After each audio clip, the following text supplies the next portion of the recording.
Ang flag ceremony is one way of ensuring that we started the school year right.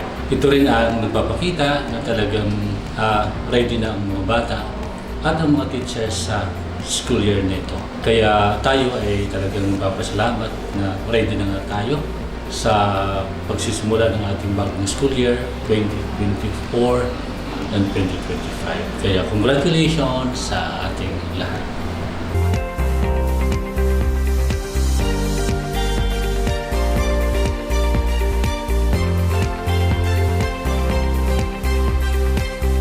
Welcome sa School Year 24-25 at welcome din po dito sa Ilugin Elementary School sa pamumuno ng ating butihing punong guro, Ginoong Rosaldo Manuel.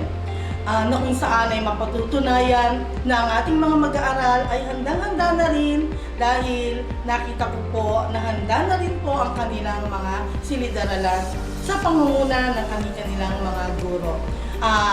Hangad po namin sa Division Office na ang kaunlaran at katatagan ng ating paaralan ay aming gagampanan. Maraming salamat po sa inyong lahat.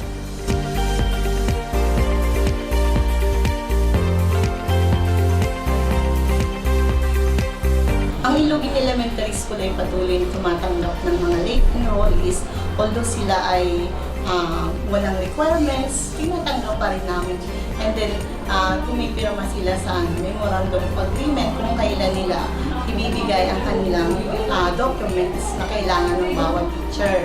So, para sa mga bata namin, mangyari lang na pumasok na kayo para maging kumpleto na ang enrollment ng Ilugin Elementary School.